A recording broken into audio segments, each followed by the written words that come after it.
Welcome to my video on square roots. So you will be able to determine the square root of a perfect square less than or equal to 400. So let's start with the definition here. A perfect square is the product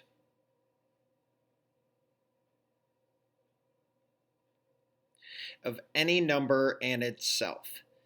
Meaning if I multiply any number by itself, then that is a perfect square.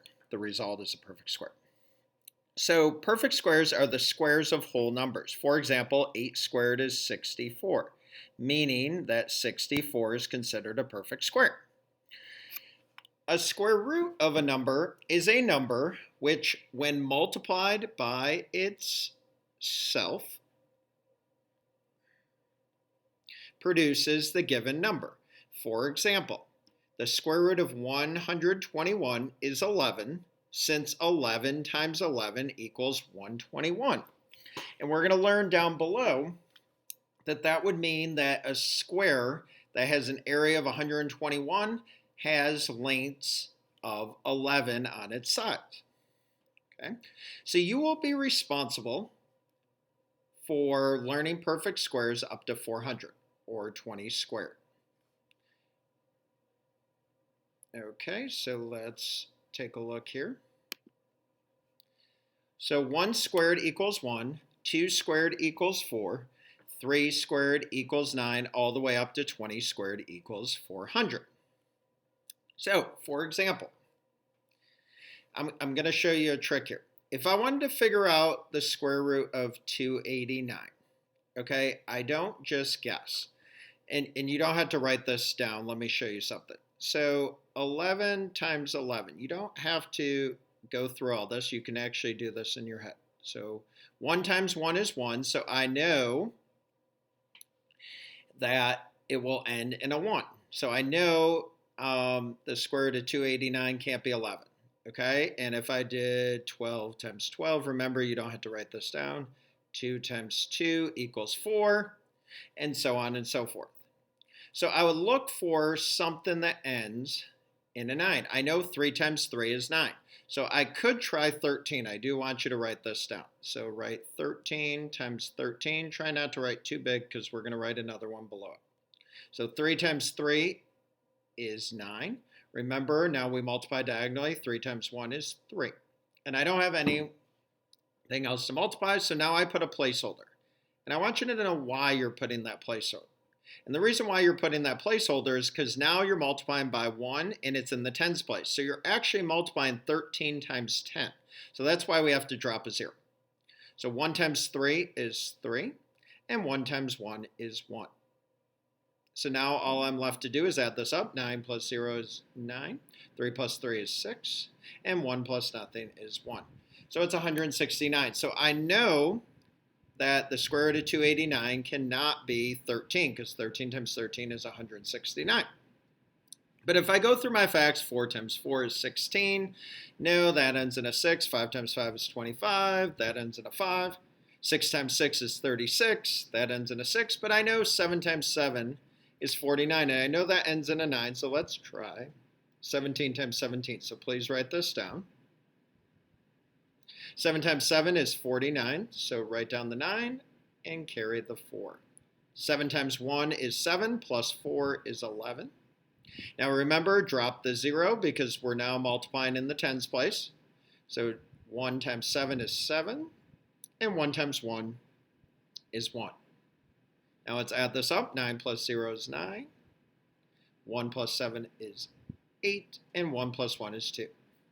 So now that means that the square root of 289 is 17 because 17 times 17 is 289.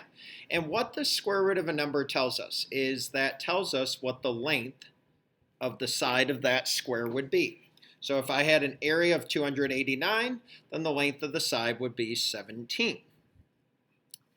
Okay, let's look at some examples here. Oops. So squares are geometric figures. A side square creates a perfect square. Okay, so let's look at, if you look at this box, the area would be 1 because there's one box in between the black lines here. So I'm going to write the area up here, and then we're going to see what the length of a side is. So we'll write the side down here. So please write this down. So the area of box 1 would be 1, and the side would also be 1. So that means the square root of 1 is 1 because the area is 1. Now look at this one. I have 4 boxes, so the area is 4, and the length of the side of that square would be 2. So that means the square root of 4 is 2. Look at the third example here. We see that the area is 9, so I'm going to write 9 up here, and the length of the side is 3. So that means the square root of 9 is 3. So let's draw the next one here, and I'm going to make sure the length is 4. So we're going to draw a 4 by 4 square. And so now if I count the area in here, I'm going to find that the area is 16 and the length of the side is 4. And what we can do here is we can color this in here. We can color this in so we know this is the area. We're going to color it lightly so we can see how many boxes there are there. Okay, let's do one more here. We're going to draw a length of 5. So we're going to draw a 5 by 5 square. Okay, and if I count the area, it will be 25. And let's color this in very lightly. And the length of the side would be 5. Okay, so that means the square root of 25 would be 5. So let's look at some more examples on the back. So turn the page. And it says, number 1, which one would go in the blank? Choose more than one.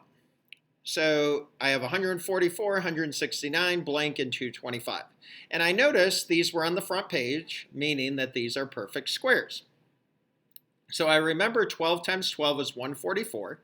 So the square root of 144 is 12. And the square root of 169 would be 13. Okay. And I know that 14 times 14 is 196. So I must be missing this because I know the square root of 225 is 15. Okay, and I also know, since I know that 14 times 14 is 196, I know that I'm going to choose 14 squared and 196. Okay, let's look at number 2, the square root of 289 on the number line. So remember that trick I taught you. Okay, we can do 1 times 1 is 1, no, 2 times 2 is 4, no, 3 times 3 is 9, but I remember that the square root of 169 is 13, so it can't be that one. And I know that 7 times 7 is 49, and that ends in a 9. And if I wanted to be sure that that was true, I could actually do 17 times 17, like this. And I'm not actually going to solve that because I know 17 times 17 is 289. So that means the area of a square of that, if the area of a square was 289, that the length of each side would be 17. Okay, let's continue moving right along.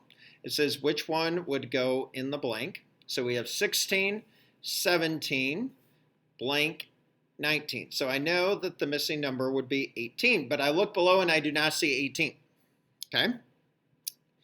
But I do know that I'm looking for the square root, so I'm looking for what number times itself equals one of these. And I know 8 times 8 is 64, so I'm looking for one that ends in a 4. And that would be this one. And if I wanted to double check, I could do 18 times 18 to double check to make sure I get 324. So that means if I had an area of a square of 324, the length of each side would be 18. Okay, it says what is the square root of 256? Okay, again, if I didn't know what this is, I would multiply a number by itself until I get 256, but I know that the answer is 16 because 16 times 16 is 256. And once again, I could write it down and prove it. And let's look at the last one. It says, which of the following could replace the question mark, choose more than one? So let's look at. I know that the square root of 121 is 11, and I know that the square root of 144 is 12, because 12 times 12 is 144. So I know since I'm choosing one more than one, it must be 13. And I know that 13 times 13 is 169. So those are my two choices. And again, if I didn't know for sure, I could multiply 13 by 13 on the side. So please make sure when you are asked for a square root, you can always prove your answer by multiplying a number by itself. That concludes our notes on square roots. I hope you have a great day.